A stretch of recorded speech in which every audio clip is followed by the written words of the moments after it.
अस्सलाम वालेकुम। मेरा नाम शहरियार है और मैं एक ग्रुप चला रहा हूँ फेसबुक पे हाइपोथायराइडिज्म और डायबिटिक के लिए। तो आज का मेरा टॉपिक है कि hypothyroidism and living with it. इसका क्या मतलब है? इसका मतलब ये है कि जैसे हाइपोथायराइड किसी को हो जाता है तो उसके साथ कैसे यानी आप अपनी ज़िंदगी बेहतर तरीके से गुजार सकते हैं। ये मैं इसलिए कर रहा हूँ बात क्योंकि मैं खुद ये चीज़ सफ़र कर चुका हूँ और कर रहा हूँ। इन पास्ट मुझे हाइपोथायराइडिज्म का है तकरीबन फॉर लास्ट 18 ईयर्स, और अब मैं ठीक हूँ, कोई मुझे वेट का इशू नहीं है, कोई और इशू भी नहीं है। तो मैंने कहा ये चीज़ मैं आपसे शेयर कर लेता हूँ। तो जो टॉपिक मैं इसमें कवर करने वाला हूँ आज की प्रेजेंटेशन में वो ये है कि व्हाट इज़ हाइपोथायराइडिज्म, हाइपोथायराइडिज्म क्या है। फिर उसमें मैं ये नहीं बताऊंगा कि हाइपोथायराइडिज्म कितने टाइप का होता है, क्योंकि इस प्रेजेंटेशन में मैंने यही बताना कि आप किससे बेहतर तरीके से रह सकते हैं, नो मैटर आपको किस टाइप का है। और मैं फिर ये भी स्किप करूंगा कि क्या वजहत होती हैं जिससे हो जाता है। तो ये फ़र्ज़ कर ले कि बस आपको हो गया, क्योंकि इसमें मैं वजह में नहीं जाऊंगा और आगे मैं बताऊंगा कि कैसे इसके साथ बेहतर तरीके से मैनेज कर सकते हैं आप। ठीक है। तो हाइपोथायराइडिज्म क्या है? ये बटरफ्लाई की तरह होता है, ठीक है, जैसे आप पिक्चर में देख सकते हैं। ये ग्लैंड होता है जो काम करना छोड़ देता है या कम काम करता है, इतना हार्मोन प्रोड्यूस नहीं करता जो आपको चाहिए होता है। ठीक है। इसकी ऑटोनॉमी है थायराइड की।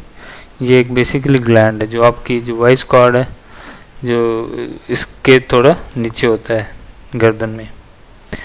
आगे चलें तो आप देखेंगे जब आपका डायग्नोज हुआ था हाइपोथायराइड तो आपका TSH जो है वो ज़्यादा हो गया था। तो TSH बेसिकली क्या होता है? थायराइड स्टिमुलेटिंग हार्मोन होता है। ये पिट्यूटरी ग्लैंड बनाता है TSH और थायराइड को देता है। थायराइड T4 बनाता है, T4 से फिर T3 बनता है, कन्वर्जन होती है और आपको बेसिकली T3 चाहिए होता है। तो जब आपका थायराइड कह लें कि काम करना छोड़ देता है तो वो TSH को यूज़ नहीं कर रहा होता, आपका TSH जो है वो बढ़ जाता है। ठीक है। तो ये बेसिकली पिट्यूटरी ग्लैंड जो है ये सिग्नल देता है थायराइड को, वो प्रोड्यूस करता है T4 T3। तो वो सिग्नल नहीं ले रहा होता तो पिट्यूटरी को भेजे ही जा रहा होता है TSH। वो समझता है कि शायद इसके पास TSH कम है, TSH जाएगा तो T4 ये रिलीज़ करेगा।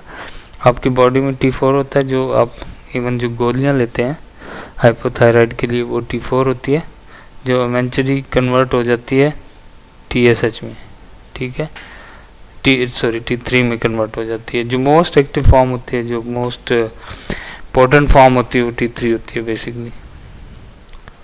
ठीक है। जो बहुत ज़रूरी चीज़ है जहाँ बहुत ज़्यादा लोग गलती करते हैं वो ये है कि आपका TSH लेवल क्या होना चाहिए। अगर देखें आपका TSH लेवल ऑप्टिमम नहीं है, ये मैं आगे बताऊंगा ऑप्टिमम क्या होता है, तो कोई फ़र्क नहीं पड़ता इससे कि आप क्या खाते हैं, आप कितनी एक्सरसाइज करते हैं, कौन कौन से आप विटामिन्स की गोलियां खा रहे हैं। ठीक है। तो TSH is most important thing. लेकिन ये जो ऊपर वाली चीज़ें हैं ये उस वक्त फ़ायदे में होती हैं जब आपके बुनियादी तौर पर TSH ठीक हो। फिर ये ज़रूरी है कि आप अच्छी खुराक खाएं, आप एक्सरसाइज करें और सप्लीमेंट भी करें। ठीक है। अच्छा, टारगेट TSH क्या होता है? जब आप फर्स्ट टाइम जाते हैं TSH आपका 5 निकला, 6 निकला, आप डायग्नोज हो गए कि जी आपको हाइपोथायराइड है। लेकिन जो वो नॉर्मल रेंज जो भी है उसकी, ठीक है, आपकी लेबॉर्ट्री में वो और नॉर्मल रेंज है। वो होता है जब आपको नेचुरल हार्मोन मिल रहा है। जब आप सिंथेटिक पे चले जाते हो तो आपको TSH 1 MU पर लीटर से मतलब आपको 0.4 to 1 तक वैल्यू रखनी पड़ती है। ठीक है। तो 0.4 तक मैं इसलिए कह रहा हूँ कि उसको सप्रेस करना पड़ता है, आपको TSH को मिनिमम रखना पड़ता है TSH को। ठीक है। और बेसिकली क्या होता है इसकी रेंज 0.4 to 0.24 तक होती है मिली इंटरनेशनल ये यूनिट पर लीटर जो होता है, नॉर्मल रेंज होती है इसकी, जो हर जगह लैब में आपको मिलेगा। अगर आप सिंथेटिक हार्मोन पे आ गए, रिप्लेसमेंट थेरेपी पे आ गए, ठीक है, तो फिर जो है 0.4 से 4 तक नहीं है बात कि आपने 0.4 से आपका 2 आ रहा है या 2.5 आ रहा है, फिर आपको 0.4 to 1 तक रखना पड़ेगा। क्योंकि अगर आप 1 क्रॉस कर जाएंगे, नॉर्मल रेंज है वो भी आपकी, लेकिन वो नेचुरल हार्मोन के साथ है, तो सिंथेटिक के साथ डिफरेंट है वो, ये रेंज नहीं है। तो सिंथेटिक से 7.4 to 1 रखना पड़ता है। मैंने अपना देखा है, मुझे अपना 0.5 0.6 तक मेरा ठीक रहता है, ठीक है। अब ये कैसे पता चलेगा कि जी आपने ठीक TSH लेवल अचीव कर लिया? क्योंकि 0.4 पे आपको थोड़ा हाइपर थायराइड की भी चीज़ें हो सकती है, आपकी हार्ट बीट तेज़ हो गई, और इसी तरह इवन 1 पे भी आपको कुछ ऐसी चीज़ें हो कि आप कहीं नहीं, मैं अच्छा फील नहीं कर रहा, तो इतना मैटर करता है इसकी वैल्यू। तो ऑप्टिमम के लिए क्या है कि आपने चेक करना है कि आपको फटीग तो नहीं हो रही, यानी वही चीज़ें जो हाइपोथायराइडिज्म के सिम्टम्स होते हैं वो रिवर्स होने शुरू हो जाए। जैसे अगर आपको फटीग होती है तो अब आपको थकावट नहीं हो रही, मीन्स कि आप ठीक मेडिसिन ले रहे हैं, यानी आपको अगर करना पड़ता है 1.5 टैबलेट से 2 पे जाना, तो आप 2 ले रहे हैं, वो ठीक है आपके लिए। उसमें आपको चेक किया, आपकी रेंज 0.5 TSH आ रही है, ठीक है, उसमें फटीग नहीं हो रही है आपको। फिर आपने देखना है कि सर्दियों में बहुत ज़्यादा सर्दी तो नहीं लग रही आपको, ठीक है। अगर आप इंक्रीज सेंसिटिविटी टू कोल्ड है, इवन गर्मियों में भी अगर एसी में आपके गिर्द बैठे लोगों को इतनी सर्दी नहीं लग रही, आपको लग रही है, तो मीन्स कि आपको TSH थोड़ा और सप्रेस करना चाहिए, नीचे लानी चाहिए इसकी वजह। इसी तरह इवन ड्राई स्किन, सर्दियों में नॉर्मली ड्राई स्किन हो जाती है, लेकिन आपकी स्किन अगर बहुत ड्राई रहती है तो ये भी ट्राई करें। एक से ज़्यादा वजूहत भी हो सकती है, इवन ड्राई स्किन की विटामिन B12 की कमी से भी हो जाती है। इसी तरह अनएक्सप्लेन्ड वेट गेन, यानी आप कम खा रहे हो, एक्सरसाइज भी कर रहे हो, वॉक भी करते हो, लेकिन फिर भी वेट गेन होता जा रहा है, तो मीन्स कि आपको TSH कम करना चाहिए, ठीक है। इसी तरह एलिवेटेड ब्लड कोलेस्ट्रॉल लेवल, अगर कोलेस्ट्रॉल आपका ज़्यादा आ रहा है, आप बस 1 अंडा 2 अंडा खा रहे हो, दूध पी रहे हो, डेयरी चीज़ें खा रहे हो, गोश्त भी खा रहे हो, कोलेस्ट्रॉल आपका नॉर्मल रहना चाहिए। लेकिन अगर बॉर्डर लाइन से हाई है, मेरे हाल 200 वैल्यू होती है, अगर उससे ऊपर जा रहा है, 250 जा रहा है, 300 जा रहा है, तो फिर आपको वो चेक करना पड़ेगा। तो इसमें ये नहीं है कि आप कोलेस्ट्रॉल की मेडिसिन लेना शुरू करें, पहले TSH से ही ट्राई करें उससे थोड़ा। इसी तरह अगर मसल है, एजिज हैं, पेन है आपको जिसमें, तब भी TSH को चेक करें कि इसको कम होना चाहिए। इसी तरह पेन है, स्टिफनेस है, स्वेलिंग इंजाइन है, सेम बात है। इस तरह थिनिंग हेयर है, अगर आपके बाल बहुत थिनिंग हो रहे हैं, बाल गिर रहे हैं, ठीक है, मर्दों में औरतों में भी इवन, तो आप एक तो पैटर्न होता है ना, पैटर्न बाल के आपका गंज, मर्दाना गंजपन, लेकिन अगर उसके अलावा तकरीबन बराबर से हर जगह से सर के बाल कम हो रहे हैं ना, तो फिर आपको ये इंक्रीज करनी पड़ेगी मेडिसिन, TSH प्रेस करने में। एक और है कि अगर आपका दिल समझें धड़क रहा है तकरीबन 55 पे, 60 से भी नीचे 1 मिनट में, तब भी, लेकिन ये इतना इशू नहीं है। इसी तरह डिप्रेशन है, अगर आप बहुत अच्छा फील नहीं कर रहे, बस उदास से रह रहे हैं, या आपकी मेमोरी में मसला आ रहा है, चीज़ें भूल रही हैं आपको, इवन शुगर कम होने से भी हो जाती है, और भी वजूहत होती हैं, मेमोरी, आपकी न्यूट्रिशन सही नहीं है। लेकिन अगर जनरली आप समझ रहे हैं कि आपको चीज़ें रिकॉल करने में मुश्किल हो रही है, तो थोड़ा सा इस तरफ भी ध्यान दें कि TSH आपने कम रखना है। तो टारगेट TSH लेवल यानी 0.4 to 1, जैसे मैंने पीछे बताया, वो बहुत ज़रूरी है। ये डॉक्टर आपको नहीं बताते, वो कहते हैं हाँ ठीक है, वैल्यू ठीक है, आप चले जाएं, आपकी मेडिसिन ठीक है, लेकिन आपको सिम्टम वहीं के वहीं खड़े हैं, ठीक है। अच्छा, TSH के अलावा क्या चीज़ें ज़रूरी है? वही चीज़ें जो मैंने कहा था कि TSH तो ज़रूरी है, फिर वो चीज़ें जैसे नंबर 1 और बहुत इम्पोर्टेंट चीज़ वो एक्सरसाइज है। कम से कम 45 मिनट आप ब्रिस्क वॉक करें, तेज़ तेज़ चलें, या फिर आप 20-25 मिनट आप जॉगिंग रनिंग करें, ठीक है। बैलेंस डाइट बहुत ज़रूरी है, बैलेंस डाइट में लॉट ऑफ मीट मैंने इसलिए लिखा कि विटामिन B12 वाहिद विटामिन है जो आपको बहुत हेल्प कर सकता है हाइपोथायराइड में। तो ये कहाँ होता है विटामिन B12? ये ज़्यादातर आपको मीट में ही मिलता है, ठीक है। और फिर मैं आपको बताऊंगा कि नो फूड कौन सी है, कौन सी चीज़ें नहीं खानी। और फिर ये कि आपने नींद अपनी पूरी रखनी है, क्योंकि एक नॉर्मल इंसान भी अगर नींद अपनी पूरी सही नहीं रख रहा तो वो भी हाइपोथायराइडिज्म जैसी सिम्टम उसमें आ जाते हैं नॉर्मल इंसान में भी। तो स्लीप भी बहुत ज़रूरी है। 8 चीज़ें हैं, 8 खुराकें हैं जो विटामिन B12 जिनमें ज़्यादा है, ठीक है। तो इसमें मैं आपको बता दूं जो जैसे ये है लिवर कलेजी है, ट्राउट मछली है, सैल्मन है, फ़िश हो गई ज़्यादा, फिर बीफ का गोश्त हो गया, इसमें B12 है। फिर दूध का गिलास है, ठीक है, गाय का दूध हो गया। और दही के अंदर है। अंडे बहुत ज़रूरी है, बल्कि मैं तो कहूँगा कि अगर आपको कोई इश्यू नहीं है तो हर इंसान को सुबह नाश्ते में अंडा खाना चाहिए, ख़ास तौर पे जो हाइपोथायराइडिज्म वाले। आगे चलते हैं। आगे फिर मैंने इसमें बताया कि नो फूड कौन सी है जो खुराक आपने नहीं खानी, जो आपकी जो थायराइड की जो एब्जॉर्प्शन है उसको बहुत बुरी तरह अफेक्ट करती है, ठीक है। इसमें कॉफ़ी है, कॉफ़ी बहुत जगह होती है, मैं देख लूँ आगे मैंने क्या लिखा है, चलें यही बता देता हूँ। कॉफ़ी आपकी कॉफ़ी के अंदर तो होती है, ब्लैक टी में होती है और ग्रीन टी में भी होती है, उसको थोड़ा लिमिट करें। इसके अलावा कोक हो गई, पेप्सी हो गई, इसके अलावा एनर्जी ड्रिंक्स हो गए, इन सब में कैफ़ीन होती है, तो कैफ़ीन बिल्कुल ख़त्म करें। अल्कोहल तो बिल्कुल नहीं यूज़ करनी चाहिए, वैसे भी नहीं यूज़ करनी चाहिए। और आपको एक्सेसिव फाइबर हस्क नहीं लेनी चाहिए, सब गोल आपको ज़्यादा नहीं लेना चाहिए, क्योंकि इसकी जो कन्वर्जन होती है जैसे मैंने आपको बताया था T4 to T3 में होती है, तो वो कन्वर्जन स्लो हो जाती है। अगर आप आगे पीछे सब गोल लेते हैं तो इवन दवाई आपको सही एब्जॉर्ब नहीं होती है आपके लीवर तक। इसके अलावा प्रोसेस फूड नहीं खानी, केक्स है, बेकरी आइटम है, शुगरी फूड नहीं खानी, चीनी है, शक्कर है। ब्रोकली कभी कभी खा सकते हैं, नहीं खानी रूटीन में। गोभी नहीं खानी, मूंगफली बहुत ज़्यादा नहीं ले सकते। अगर आप कैनोला ऑयल यूज़ कर रहे हैं तो कैनोला ऑयल स्टॉप कर दें, कुछ और ले लें, ख़ास तौर पे ऑलिव ले लें, या फिर सनफ्लावर बेस्ट है, सनफ्लावर ऑयल ले लें। सोए की प्रोडक्ट्स नहीं यूज़ करनी, ठीक है।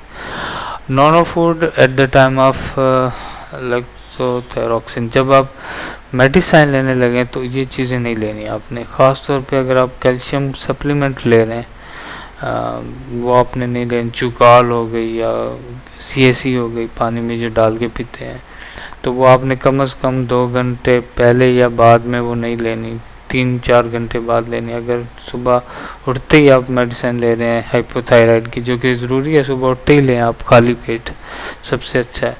तो उसके बाद आपने कम से कम 3 घंटे तक कैल्शियम की चीज़ नहीं लेनी। इस तरह फाइबर रिच मील जो है वो 1 घंटे बाद में अगर आप नाश्ता कर रहे हैं, तो जैसे सीरियल हो गए, बहुत ज़्यादा फाइबर होता है। फाइबर तो ज़रूरी है, वो तो चाहिए आपको, लेकिन फ़ौरन ना लें, वो फिर आपकी एब्जॉर्ब नहीं होगी गोली फ़ौरन। अगर फाइबर रिच किस्म का मील ले लिया आपने। आयरन सप्लीमेंट का भी वही हिसाब है जो आपके कैल्शियम का है। आयरन जो होता है वो भी अब्जॉर्ब नहीं होने देता थायरॉक्सिन की जो टैबलेट होती है, ठीक है।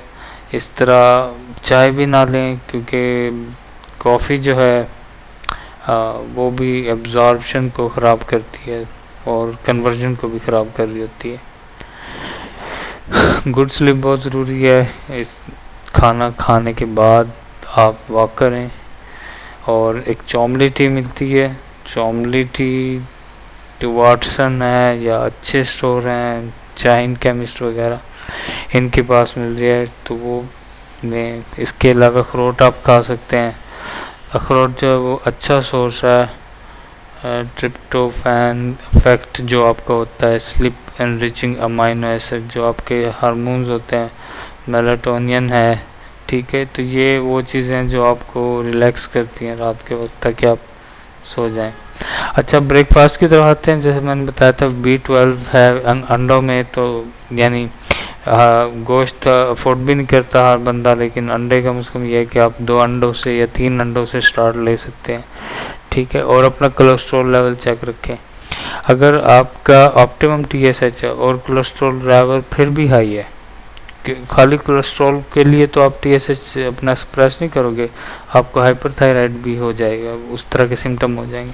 आप अगर समझते हो कि TSH ठीक है, बस 0.4 तक आ गया, 0.5 तक आ गया, लेकिन कोलेस्ट्रॉल नहीं आ रहा, तब भी अंडे ना छोड़ें, बल्कि गार्लिक का पिकल ऐड करें, गार्लिक का अचार। तो गार्लिक बेस्ट है लो कोलेस्ट्रॉल करने के लिए, ठीक है।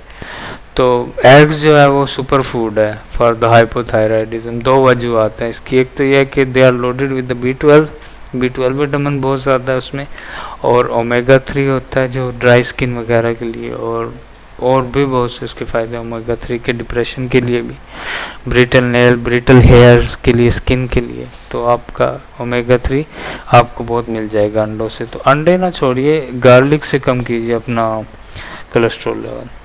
इसके अलावा नाश्ता और लंच के दरमियान में ब्रंच है, फिर ब्रंच पे आ जाएं तो ब्लूबेरीज़ को मैं रिकमेंड करूँगा। ब्लूबेरीज अगर they are highest in antioxidant according to the university of Maryland. एक यूनिवर्सिटी में इसका एक्सपेरिमेंट हुआ है, तो उन्होंने बहुत सी चीज़ों के साथ चेक किया। तो USA में जो स्टेट यूनिवर्सिटी है उसने रिसर्च की है कि जो ब्लूबेरीज है they are the number 1 antioxidant activity as compared to 40 other fruits and vegetable. तो ये थायराइड के लिए बहुत अच्छी है ब्लूबेरीज। इसका जूस मिलता है या किसी और फॉर्म में मिलती है, तो ब्लूबेरीज, चेरीज भी इसी तरह है, ठीक है, एंटी ऑक्सीडेंट है और विटामिन बहुत ज़्यादा है। तो ये दोनों जो फ्रूट हैं ब्लूबेरीज एंड चेरीज अमूमन यहाँ मिलते नहीं है पाकिस्तान में, अलबत्ता उसमें सीज़न में आती है, तो चेरीज़ को भी आप कर सकते हैं। अगर ये अवेलेबल नहीं है तो जूस पी सकते हैं इसका जूस। फिर ये लखनौर का मैंने देखा है, मिक्स बेरीज का एक मिलता है लखनौर का जूस। ये आपको कोसा मार्केट इस्लामाबाद में या अच्छे स्टोर में फतह हो गया या सेंटोरस में या शाहीन डिवारसन जो इम्पोर्टेड जूसेस बेच रहे हैं उनके पास फिर लखनौर का ये है एसेंशियल मिक्स बेरीज, ये आप ले सकते हैं, जो आप ब्रंच में बस 1 गिलास पी लें। अच्छा, लंच में क्या बस मीट है, मैं तो ये कहूँगा कि बैलेंस डाइट खाएं, मतलब ये ना समझें कि मीट है तो वेजिटेबल नहीं है, सैलेड और मीट ये दोनों साथ साथ। और सपर हो गया आपका जो शाम का खाना होता है, या उससे पहले जो आप कर सकते हैं वो टोमेटो जूस, वो बहुत अच्छा है। Tomato juice excellent source of selenium है। सेलेनियम बहुत ज़रूरी है, जैसे विटामिन B12 है। सेलेनियम के ये कि ये आपको कन्वर्जन में मदद देता है, आपका जो T4 होता है T3 में उसको कन्वर्ट करने में मदद। तो आपको ज़्यादा मेडिसिन नहीं खाना पड़ती, ज़्यादा साइड इफ़ेक्ट नहीं उसके सहना पड़ते, आपकी कन्वर्जन अच्छी हो जाती है और ओवरऑल इम्यून सिस्टम के लिए अच्छा, ठीक है। और सेलेनियम जो है वो रेगुलेट करती है थायराइड हार्मोन एक्टिविटी को,